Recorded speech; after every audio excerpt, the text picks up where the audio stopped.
सम्मानित नागरिकों नमस्कार। मैं प्रवीण मिश्रा आज उपस्थित हो गया हूं कंपोस्टिंग के बारे में कुछ बात करने के लिए। शहर से निकलने वाला जो प्रदूषण है वो शहर के किनारे ही एक बहुत बड़े पहाड़ में तब्दील होकर हम लोगों का जीना दूभर कर रहा है। और इन सभी के लिए ज़रूरी है कि एक सामाजिक सरोकार के साथ साथ नागरिकों का अपना कर्तव्य है कि वो अपने घर में ही कंपोस्टिंग को तवज्जो दें। लेकिन ये आसान भी नहीं है क्योंकि इसमें बहुत सारी चुनौतियां आती रहती है। खास करके जब शहरी क्षेत्र में जगह कम होता है या फिर जो जानकारी है वो उसकी कमी होती है, इसी वजह से लोग कंपोस्टिंग की ओर रुख नहीं करते हैं। और आज बात करने के लिए उपस्थित हुआ हूँ कि कौन सी ऐसी चुनौतियाँ हैं जिससे कि कंपोस्टिंग को दूभर करती है और वो सारी चीज़ें जो कंपोस्टिंग को आसान करे, इन्हीं तरकीब पर हम लोग आज बातचीत करने वाले हैं। शहरी कचरा कहीं ना कहीं प्रदूषण में तब्दील होकर वो वापस हमारे घर तक फिर पहुंचने लगा है और इस कारण से बीमारी ज़्यादा बढ़ रही है, लोग परेशान हो रहे हैं। और कुल मिलाकर यदि बात की जाए तो शहर में एक सिस्टम का होना भी ज़रूरी है जिससे कि हम लोग आसान जीवन जी सकें।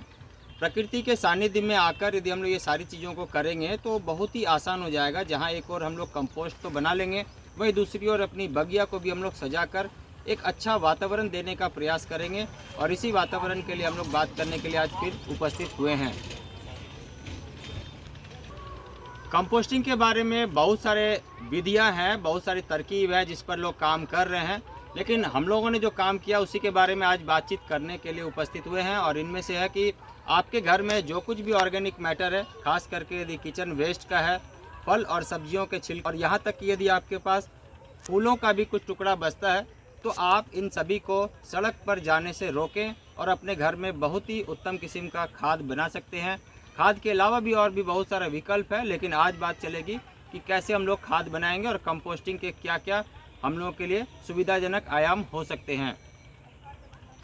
कंपोस्टिंग की चुनौती को कम करने के लिए हम लोगों ने देखा कि इस तरह का एक बिन होना चाहिए। और इस बिन में सबसे पहले हम लोग काम करेंगे कि इस तरह का एक छोटा सा हम लोगों को नीचे में नलकी भी रखनी है जो कि टैप होगा। और ये टैप ना होगा तो जो एक्सेस वाटर है वो अंदर ही जमा रहेगा और इस वजह से भी परेशानी आती है।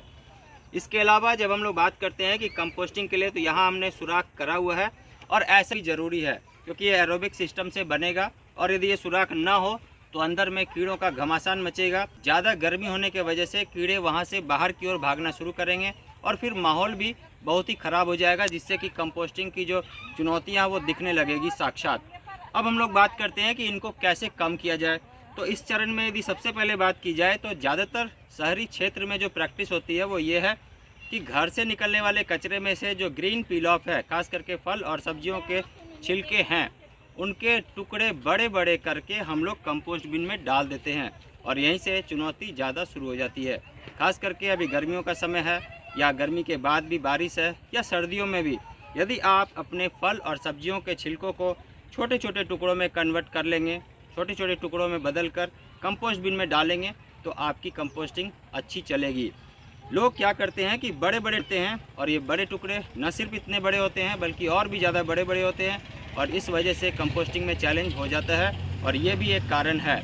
और भी कारण है, जानने का प्रयास करते हैं कि और कुछ हम लोग क्या कारण से कंपोस्टिंग हमारी डिस्टर्ब होती है। कंपोस्टिंग करने के दौरान, खाद बनाने के दौरान, खास करके शहर में जब हम लोग कंपोस्ट बिन या कंपोस्टर में खाद बनाते हैं तो उस दौरान क्या है कि ज़्यादातर लोगों की अपनी ये प्रैक्टिस होती है कि वो गत्ते के टुकड़े डालते हैं, सूखे पत्ते डालते हैं, बहुत सारे ऐसे चीज़ें जो एक साथ मिक्सअप ना होती हो वो डालते हैं। उदाहरण के लिए यदि हम लोग बात करें तो इसमें फल और सब्जियों के छिलकों के साथ साथ यदि प्याज और लहसुन के टुकड़े भी डालते हैं तो भी जाकर थोड़ा डिस्टर्बेंस होता है।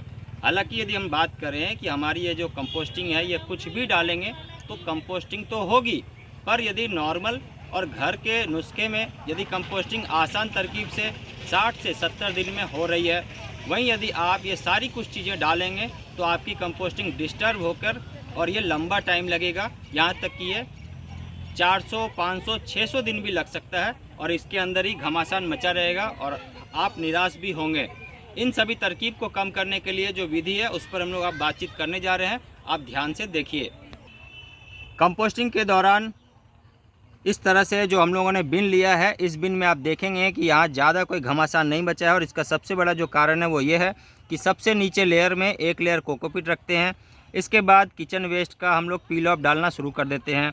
जैसे कि यदि आप बात करें तो ये हमारे पास है घर का किचन वेस्ट का, और यही दूसरी ओर हमारे पास फूलों का भी है। यदि हम लोग इन दोनों को छोटे छोटे टुकड़ों करके डाल देंगे तो हमारा कंपोस्टिंग अच्छा से चलेगा। अब बात करते हैं कि जो कुछ भी ऑर्गेनिक मैटर है, इस ऑर्गेनिक मैटर का 1 से 5% तक कोकोपीट डालते हैं हम लोग। कोकोपीट को अच्छे से 2 बार अच्छे से धोना है, धोने के बाद सुखा लेना है। सुखाने के बाद हल्का हल्का मॉइस्चर है इस तरह से बनाकर आप 1 से 5% तक अपने जो ऑर्गेनिक मैटर है उस पर छिड़काव करना है। और इसके साथ साथ हम लोगों को मिलाना है गुड़ का पानी, जैगरी वाटर। और इसके साथ ही यदि गुड़ का पानी नहीं है तो आप वेस्ट डिकम्पोजर भी ले सकते हैं, या फिर वेस्ट डिकम्पोजर है तो गुड़ का पानी नहीं लेना है, दोनों में से कोई एक को लेना है। और ये भी 1 से 5% तक मिलाना है। और इसके अलावा जो बात हो रही है वो ये है कि आपको इसके साथ साथ जो मिक्सअप होने वाली चीज़ें हैं वही मिलाना है, न कि बाहरी कोई अवयव। जैसे कि यदि गत्ते के टुकड़े डालेंगे, सूखे और बड़े बड़े पत्ते डालेंगे तो यहाँ पर डिकम्पोजिशन का प्रोसेस जो है वो डिस्टर्ब होगा। और होगा क्या कि आपके आस पड़ोस के लोग भी ये शिकायत करेंगे कि आपके यहाँ बदबू आ रही है। तो आप इन सारी चीज़ों से यदि निजात पाना चाहते हैं तो आपको ज़रूरी है कि छोटी छोटी तरकीब से, जिससे कि हम लोग कंपोस्टिंग फ्रेंडली हो जाएं और हमारी कंपोस्टिंग भी आसानी से चल सके, बन सके, और इसके बाद हम पौधों पर उपयोग भी कर सकें। इन सभी तरकीब के लिए और भी नई नई चीज़ों के लिए हम लोग उपस्थित होते रहेंगे। आप सभी का बहुत धन्यवाद। पुनः मिलेंगे नई जानकारी के साथ, तब तक बहुत ध्यान से रहिएगा। Thank you very much. Take care. नमस्कार।